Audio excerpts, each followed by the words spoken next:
Tax subsume and not subsume under GST. म्हणजे कोणकोणते tax GST under येतात. आता जर central tax that would be submitted under the GST R.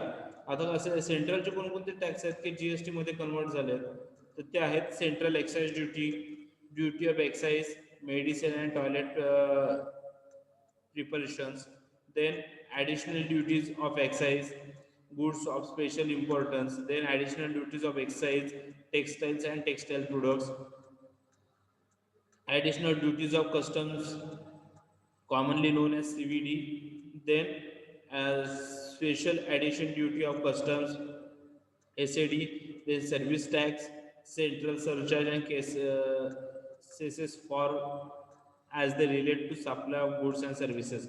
So हे एकूण 1 2 3 4 5 6 7 8 टॅक्स आहेत जे सेंट्रल टॅक्स के जीएसटी अंडर ते सबसम झालेले आहेत किंवा जीएसटी अंडर आले सीजीएसटी अंडर. आणि एसजीएसटी अंडर कोणकोणते टॅक्स इन्क्लूड केले गेले, state VAT, central sales tax, luxury tax, entry tax, then entertainment and amusement tax, taxes on advertisements, then purchase tax, then taxes on lotteries, and then state surcharges and cesses for as they relate to supply goods and services. Okay, so हे काही tax आहेत की जे तुम्हाला GST under दिले गेले आहेत. त्याच्यानंतर जो आपला पार्ट आहे याच्यामध्ये तो आहे आपला ह्याचा जीएसटी काउन्सिलचा. जीएसटी काउन्सिल मध्ये मेंबर्स कोण कोण असतात, जीएसटी काउन्सिल मधले constitution of GST council, GST council मध्ये कॉन्स्टिट्यूशन मध्ये कधी अमेंडमेंट झाली, देन व्हाईस चेअरमन कोण आहेत, role of GST council. So member of GST council आपण ऑलरेडी शिकलेलो आहोत, त्याचे चेअरमन कोण आहेत हे पण आपण शिकलेलो आहोत, मागच्या वेळेस पाहिलेलं आहे. आता रोल ऑफ जीएसटी जो आहे जीएसटी काउन्सिल हे आपण मी म्हणतो नंतर पाहूयात. म्हणजे जीएसटी काउन्सिल विषयी जे आहे ना ते नंतर हे करूयात, प्रिपेअर करूयात. त्याच्या आधी आता आपण हे प्रॉब्लेम बघून घेऊयात जीएसटीचे दिलेले. काय नाजनी, जीएसटीचे काही प्रॉब्लेम्स दिलेले आहेत त्याआधी आपण पाहून घेऊयात, मग नंतर जीएसटी काउन्सिल विषयी शिकूयात. आवाज येतोय नाजनी? हो सर आवाज येते. ते तुम्ही बोलले तर लास्ट 2 पेजेसला प्रॉब्लेम चा वालं. हा ते वाले प्रॉब्लेम इन द सेन्स ते फक्त मस्त सर. प्रॉब्लेम्स म्हणजे ते फक्त एक्झाम्पल्स आहेत, ते तुम्हाला एक्झामला पडणारे प्रॉब्लेम नाही आहेत. समजलं? अच्छा मतलब खाली फर्स्ट लेसनला तर ऐसा आहात, बाकी सगळं प्रॉब्लेम्स आहात ना, थेरी सब्जेक्ट आहे. नाही नाही प्रॉब्लेम आहे त्याच्यात, पण ते पुढे आहेत. म्हणजे फर्स्ट टू जे आहेत चॅप्टर तुमचे ते थेरॉटिकलच आहेत, त्याच्यानंतर पुढे प्रॅक्टिकल चालू आहे. अच्छा ठीक आहे. आता याच्यामध्ये बघा इलस्ट्रेशन 1 मध्ये काय म्हटलंय, old and new law.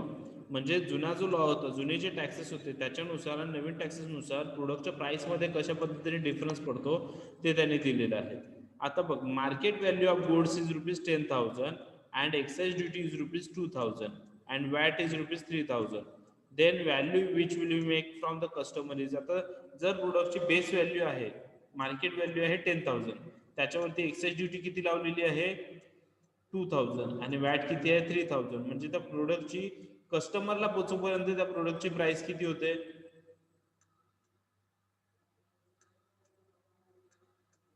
Market value 10,000 आहे, एक्साइज ड्युटी त्याच्यावरती 2,000 लागली आणि वॅट त्याच्यावरती 3,000 लागली. मग कस्टमर पर्यंत तो प्रोडक्ट किती काय प्राइसला पोहोचेल, कस्टमरला त्या प्रोडक्टची किती प्राइस द्यावी लागेल. नाजनीन, तपसीन, सर 10,000 मार्केट व्हॅल्यू एखाद्या प्रोडक्टची, त्याच्यावरती एक्साइज ड्युटी 2,000 लावलेला आहे आणि वॅट लावलेले 3,000. मग कस्टमरला त्या प्रोडक्टची प्राइस किती द्यावी लागेल. सो टॅक्स सगळे 15,000. म्हणजे 10,000चा प्रोडक्ट कस्टमरला 15,000ला घ्यावा लागला, खरेदी करायला लागला. पण ते जीएसटी आल्यानंतर काय झाले बघा, ओनली जीएसटी विल चार्ज. आता याच्यामध्ये हे एक्साइज ड्युटी किंवा वॅट लागू होत नाही, इथे फक्त जीएसटी चार्ज केला जातो. GST will charge add in the value of goods. For example, market value of goods is 10,000. जर गुड्सची मार्केट व्हॅल्यू 10,000 आहे, त्याच्यावर जीएसटी 12% लावला, तर मग त्या प्रोडक्टची व्हॅल्यू किती होईल कस्टमर पर्यंत पोहोचेपर्यंत? 10,000 इंटू 12% जीएसटी म्हणजे 1,200. सो 11,200 ला कस्टमरला फायनल प्राइस पडली त्याची त्या प्रोडक्टची. हो. जो जुन्या जो चार्ज होता किंवा जुने जे लॉज होते आपले, मग त्याच्यात एक्साइज ड्युटी असेल किंवा वॅट असेल, तर त्याच्या तुलनेमध्ये आपल्याला कस्टमर्सला किती प्रोडक्टची प्राइस कमी झाली की वाढली?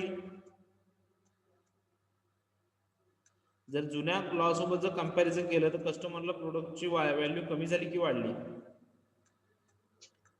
तर जुनं आणि नवीनचं अगर कंपेअर केले तर ऐसे विचारता हो हो, जुना जास्ती आहे, नवीन अगर नवीनच्या पासून, बिकॉज जीएसटी खाली खाली एकच टॅक्स बोलते आणि आता दोन दोन बोलत होते ना, एक्साइज ड्युटी आणि वॅटचा. वॅट, त्याच्यामुळे तिथे टॅक्स वाढतात. म्हणून हा एक त्याचा फीचर आहे. आता आपल्याला फीचर्स दिलेले आहेत, पण ते आपण अशा प्रॉब्लेम मधून कव्हर करणार आहोत. ह्याचा फीचर काय आहे की जे तुमचे जुने टॅक्स होते की त्याच्या तुलनेमध्ये जीएसटी मध्ये काय होतं की कस्टमर प्राइस कमी पडते प्रोडक्ट. एक मिनिट अजून एक काम करा, तुम्ही मीटिंग लिव्ह करा आणि 5 मिनिटांनी पुन्हा जॉईन करा, मला जरा सर बोलत आहेत. सो इथे आपण पाहिलं की जुन्या पद्धतीने जर एखादा प्रोडक्टचं प्राइस बघितलं तर कस्टमरच्या दृष्टीने जुना जो टॅक्स होता तो त्या दृष्टीने जर विचार केला तर कस्टमर्सला एखाद्या प्रोडक्टची प्राइस जास्त पे करावी लागायची. पण जीएसटी आल्यामुळे कस्टमरला एखाद्या प्रोडक्टची जी फायनल प्राइस होती ती कमी झाली. देन आता याच्यामध्ये calculation of value supply GST Wien price include GST.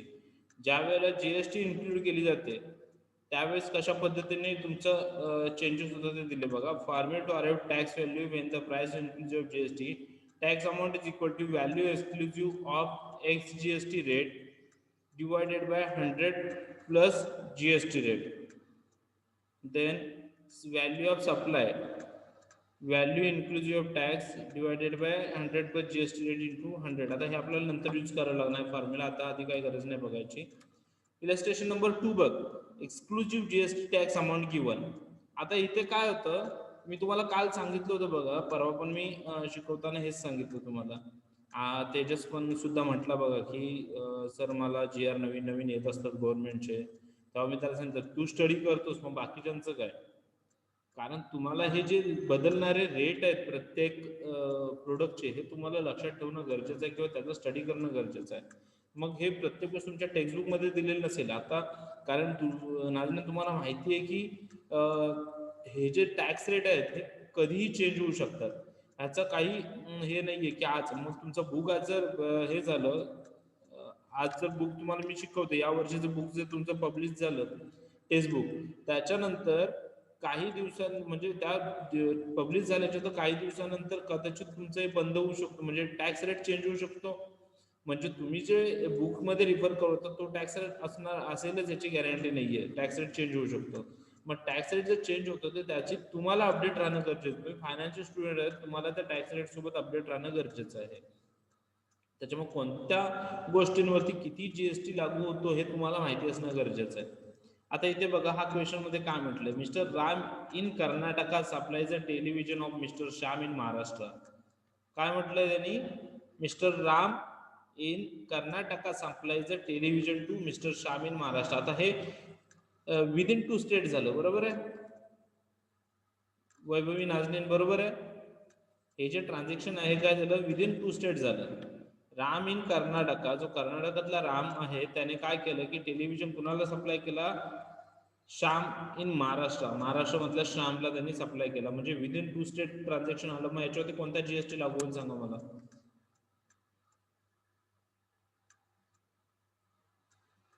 काल मी सांगितलं होतं विदिन 2 स्टेट असेल, 2 स्टेटच्या मधलं जर ट्रान्झॅक्शन असेल तर त्याच्यावरती कोणता जीएसटी लागू होतो. वैभवी नाजनीन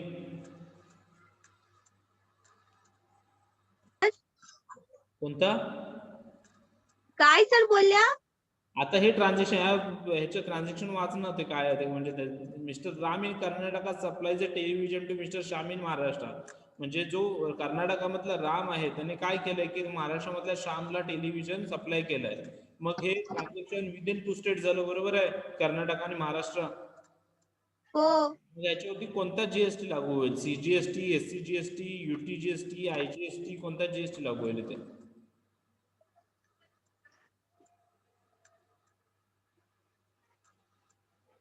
तरी इम्पोर्ट एक्सपोर्टचाही आहे ना. हा तेच आहे, इम्पोर्टच आपण इम्पोर्ट वरतीच लावतोय. मग जर महाराष्ट्रात जर कले आला तो हे तर त्याच्यावरती टॅक्स कोणता लागेल? मी तेच विचारतो तुला.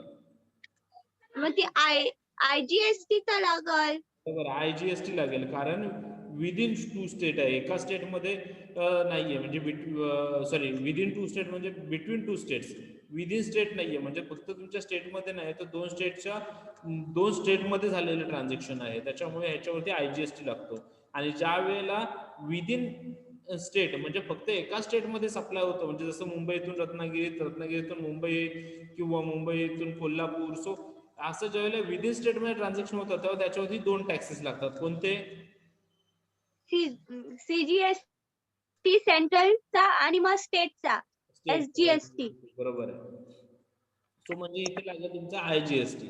आता आयजीएसटीचं इथे लागणार असेल तर आता सगळ्यात महत्वाची गोष्ट, इथे तुम्हाला टॅक्स रेट दिलेला नाही टेलिव्हिजनवरती, किती % टॅक्स आहे तो दिलाय का बघा त्याच्यात? हो. नाही दिलेलं आहे. प्रॉब्लेम नाही टॅक्स नाही दिला नाही, खाली केला नाही.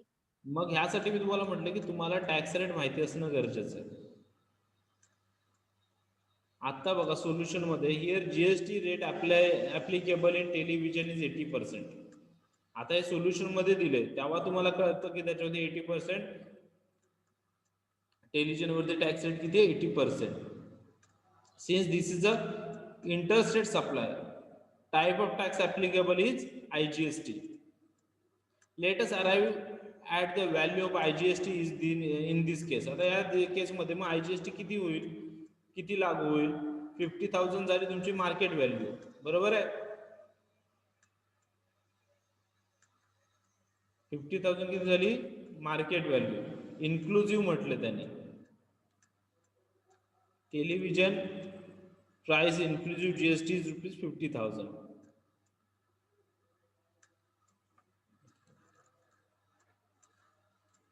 सो ह्याच्यामध्ये इन्क्लूड केलेली आहे प्राइस, 50,000 मध्ये इन्क्लूड केलेली आहे. आता व्हॅल्यू इन्क्लुझिव्ह ऑफ टॅक्स किती आहे दिलेली? 50,000. आणि टॅक्स रेट किती दिलेला आहे? आता आपण पाहिलेलं टेलिव्हिजन मध्ये टॅक्स रेट किती आहे ते 18%, म्हणून तो 18 घेतला. हेच IGST amount is equal to, IGST कसं फाइंड आउट केलं जातं? 15% इंटू 18 डिवायडेड बाय 118. 118 का केलं सांगा मला नाजनीन? ॲज अ पर्सेंटेज काढताना आपण 100 करतो ना, 18 डिवायडेड बाय 100, मग इथे 118 का केलं?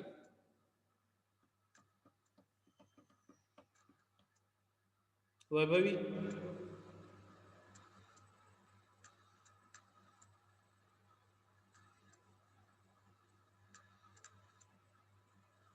वैभवी आवाज येतोय?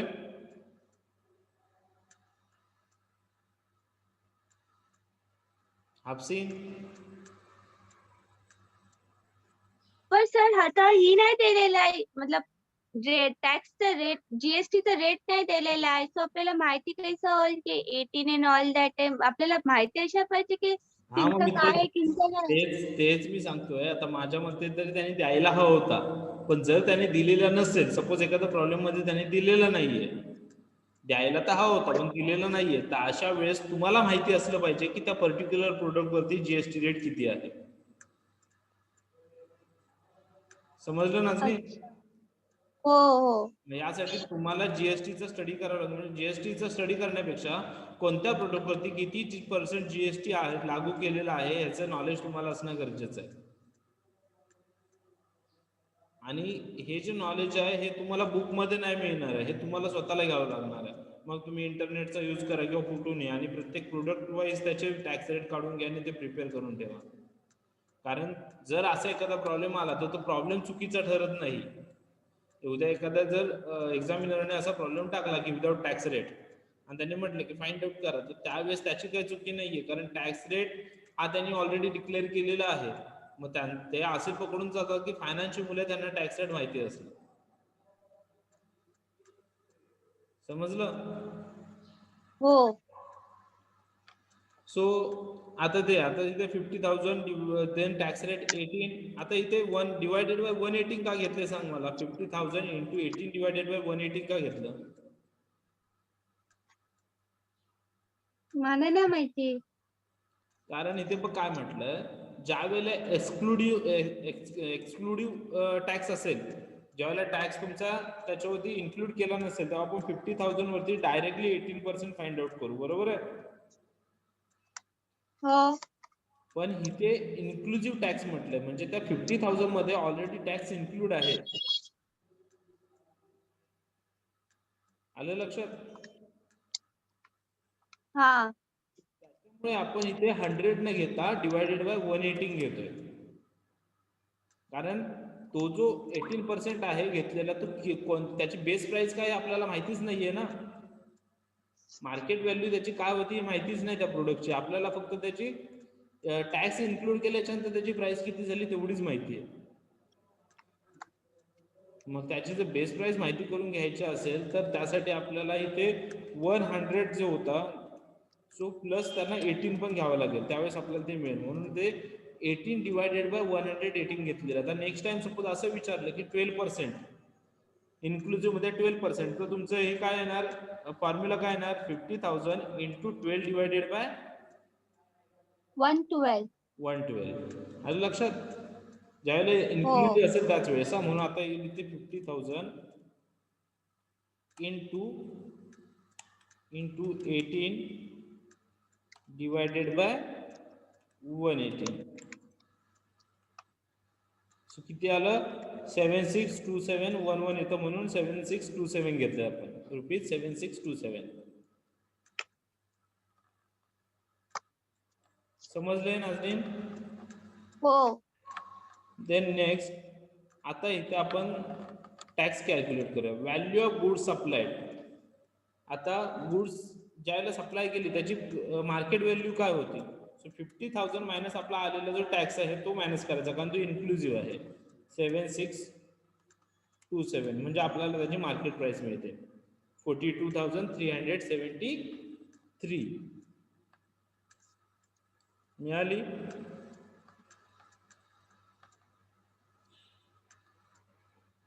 समजले नाजनीने? हो सर. हो सर, समजली.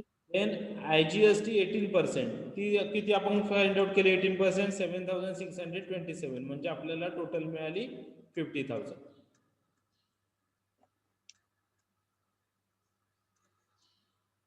हो. ओके. आता सेम प्रॉब्लेम तुमचा पुढचा पण दिलेला आहे बघ. Mister Ram in Karnataka supplies a television to mister Rohan in Karnataka. आता काय झालंय बघा याच्यात, त्या स्टेटला सी केले ना, म्हणजे इथे किती टॅक्स लागणार आहेत? विथ इन द स्टेट हा, म्हणजे इथे किती टॅक्स लागणार आहेत? 2 टॅक्स लागतील. CGST आणि SGST. हो. सुद्धा काय म्हटलंय, तर television price inclusive of GST, त्याच्यात सुद्धा इन्क्लूड आहे GST. मग इथे सुद्धा आपला आता मगाशी जसं फॉर्म्युला यूज केला तसंच करावं लागणार. इथे आता टेलिव्हिजनचा माहिती झालं आपल्याला रेट किती आहे, 18%. हो, 18%. मग आता CGST कॅल्क्युलेट 18% जो आहे तो आता आपल्याला काय करायचं आहे, 2 ठिकाणी डिवाइड करायचं आहे.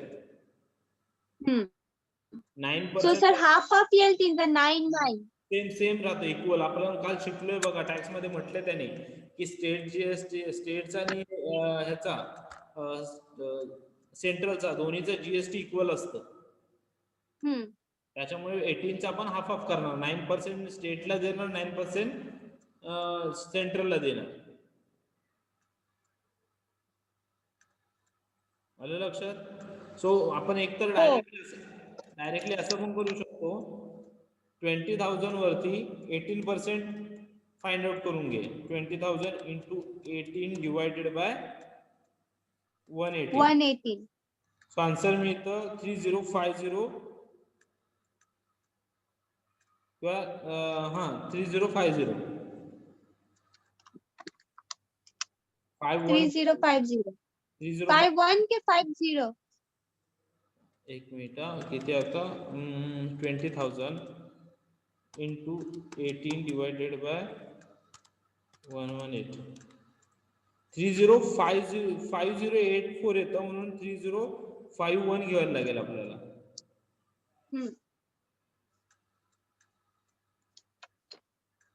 एक मिनिट टॅक्स रेट बिकम 9%.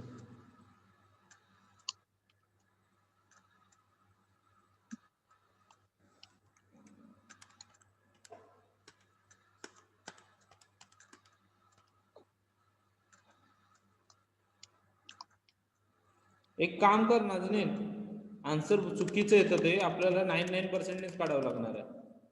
हो सर, मी पण काढून बघला तर रॉंग येत होता. त्यांची टोटल जी आपण 18% काढली होती येई नाही. आपल्याला दोन ठिकाणी डिवाइड करायला लागेल. सो 20,000 वरती 9% काढावं लागेल आणि 20,000 into 9 divided by 109. So answer येतं 1651. हो. तो मग CGST झाला 1651 आणि SGST पण तेवढाच येईल 1651.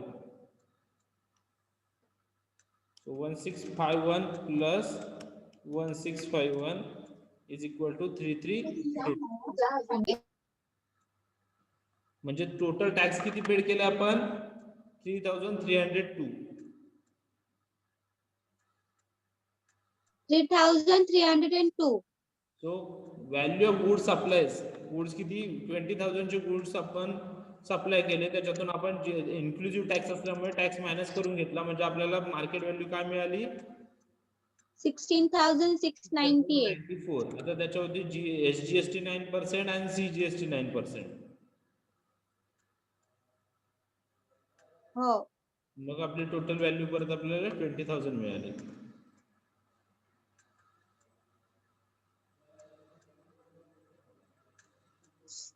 बरोबर आहे. हो. ओके, आता इलस्ट्रेशन नंबर 4 बघा. Input credit old and new law. Input credit old and new law, जुना आणि नवीन लॉ आता आपल्याला कम्पेअर करायचे इथे. Consider consultant providing services to his client under VAT regime, service tax regime. The consultant charge 15% service tax on services of 70,000. So 70,000च्या services वरती consultant काय करतो, तो 15% सर्व्हिस टॅक्स लावतो. So his output tax was, मग त्याचा output tax किती असेल, म्हणजे जे 70 त्याला टोटल टॅक्स किती द्यावं लागणार आहे 70,000 इंटू 15%. 15%, 10,500. 10,500 टॅक्स पेड करावं लागणार. ओल्ड सर्व्हिस टॅक्स म्हणजे काय म्हटले, ही झाली ओल्ड लॉ झाला. Then if the purchase office supplies of 25% buying 5% at VAT. त्यानंतर त्याने ऑफिस सप्लायसाठी परचेस केला 25,000चा, त्याच्यावरती त्याला वॅट पेड करावा लागला 5%. मग 25,000 वरती 5% इंटू 1,250. हा त्याला झाला वॅट पेड करावा लागला, म्हणजे ही सुद्धा झाली ओल्ड लॉ झाला. ही had to pay ₹10,500 output service tax without getting deduction of 1,250. म्हणजे त्याला total 10,500 output service tax paid करावा लागला. त्याच्यात त्याला हे जे वॅटचे जे चार्जेस होते 1,250 त्याचं डिडक्शन मिळालं नाही. VAT already paid on stationery is total tax output. म्हणजे त्याला मग टोटल टॅक्स किती पेड करावा लागला 10,500 प्लस त्याने वॅट सुद्धा पेड केला 1,250.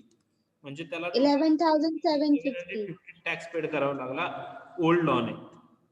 हा, ओल्ड लॉने. आता काय म्हटलं त्यांनी, GST on service of ₹70,000 at 18%. आता त्यांनी जी सर्व्हिस दिली त्याच्यावरती त्याला GST पेड करावा लागला किती 18%. आलं लक्षात. म्हणजे मग 70,000 वरती इंटू 18% म्हणजे 12,600. पण झालं कसं की त्याने GST on office supply subtract GST on office supply वरती त्याने 5% GST पेड केला होता. म्हणजे तो आपला आला होता किती 1250, तो मात्र इथे जीएसटी एकच असल्यामुळे तो ह्याच्यात इन्क्लूड केला गेला म्हणून आता ह्याच्यातून मायनस होणार. समजलं? 12,600 आपल्याला मिळले तिनातनं.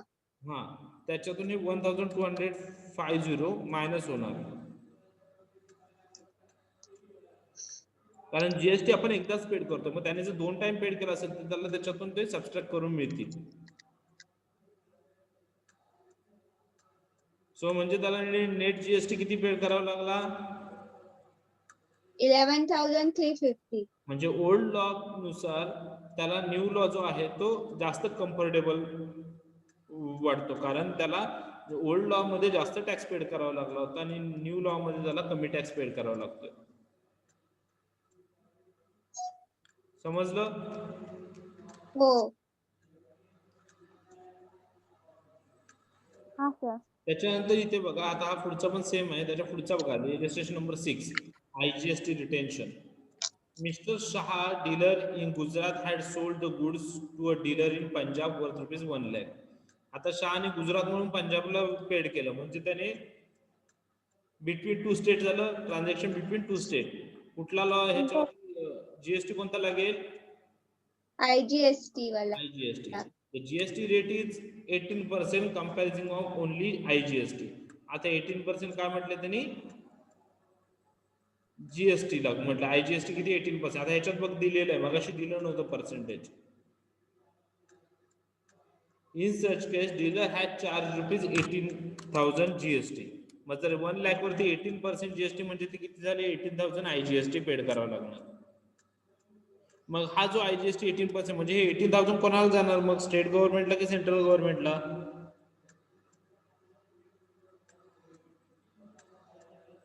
नाजनीन? Central government. सेंट्रल गव्हर्नमेंटला, कारण मी म्हटलंय IGST जो आहे वैभवी तो सेंट्रल गव्हर्नमेंटला जातो आणि जो SGST जो आहे तो स्टेट गव्हर्नमेंटला जातो आणि CGST जो आहे तो सेंट्रल गव्हर्नमेंटला जातो. हो. ओके. इन सच केस ते झालं. त्याच्यानंतर CGST आणि SGST रिटेन्शन बघायच्यात. The same dealer mister Shah sells goods to consumer in Gujarat. आता त्याने गुजरात मध्येच काय केलंय की सेम गुड्स आहेत ते सेल केलेत 1 लाखला. The GST rate on the goods is 12%. Okay. This rate comprises of CGST at 6% and SGST at 6%. आता त्यांनी गुजरातमध्येच, गुजरातच्याच माणसाने, मिस्टर शहा गुजरातच आहे आणि त्यांनी गुजरातमध्ये सोल्ड केलं, म्हणजे विदिन स्टेट आलं. विदिन स्टेट आल्यामुळे इथे 2 टॅक्स लागले. कोणते? SGST म्हणजे स्टेट जीएसटी आणि सेंट्रल जीएसटी. आता त्यांनी रेट दिले होतं, GST rate on goods is 12%. 12% दिलेला आहे. मग तो 12% दोन ठिकाणी सेम डिवाइड होईल, स्टेट आणि सेंट्रलला, म्हणजे 6% आले. म्हणजे मग त्यांना किती पेड करावं लागणार? 6,000. समजलं? 6,000 स्टेट जीएसटी आणि 6,000 सेंट्रल जीएसटी.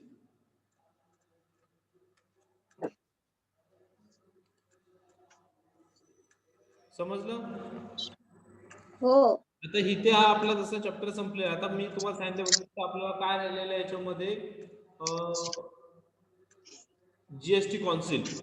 जीएसटी काउन्सिलचे मेंबर्स कोण असतात, व्हाईस चेअरमन कोण आहे आणि जीएसटी काउन्सिलचं वर्क काय आहे आपण नेक्स्ट लेक्चरला बघूयात. किंवा आय थिंक मी माझ्या मते मी नेक्स्ट तुमचा युनिट चालू करेन. तो जो पार्ट आहे आपण तो नंतरच बघूयात. लेवी आणि कलेक्शन जो आहे ना हा आपण चालू करूयात. पण त्याच्या आधी मी तुम्हाला बघा इथे आता बघा दिसतं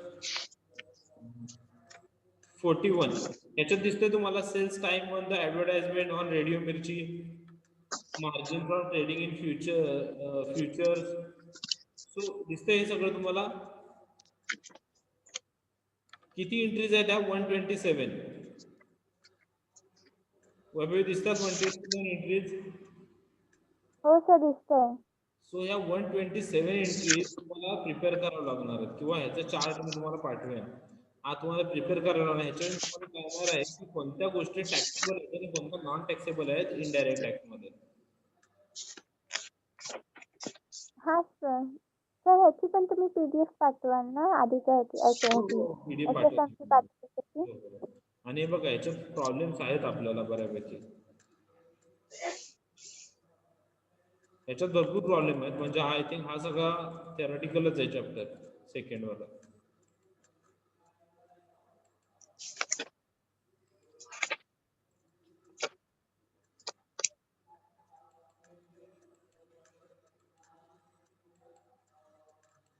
याच्यात हे जे सगळे डिस्क्रिप्शन ऑफ गुड्स, आता गुड्स मध्ये सुद्धा हे बघा तुम्हाला दाखवतो, एक minute. Scheduled goods exempt under notification.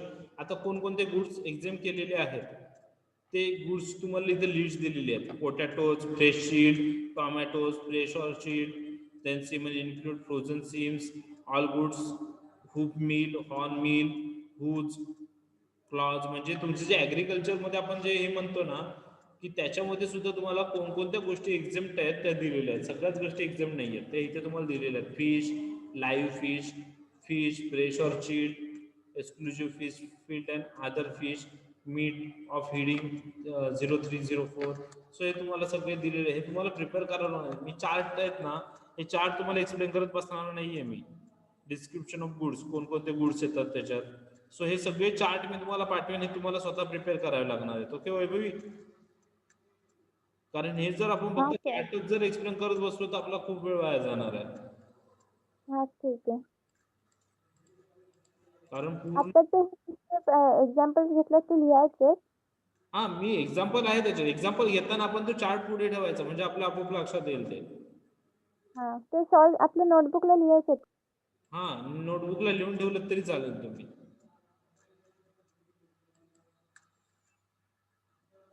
Okay, so आता आपण थांबूया तिथे. राहिलेलं लेक्चर आपण मग उद्यापासून ते चालू करू आपण नेक्स्ट लेक्चर, नेक्स्ट चॅप्टर. तर युनिट टेस्टच्या दृष्टीने आपल्याला 2 युनिट कंप्लीट करायचे आहेत, इनडायरेक्ट टॅक्सचे सुद्धा.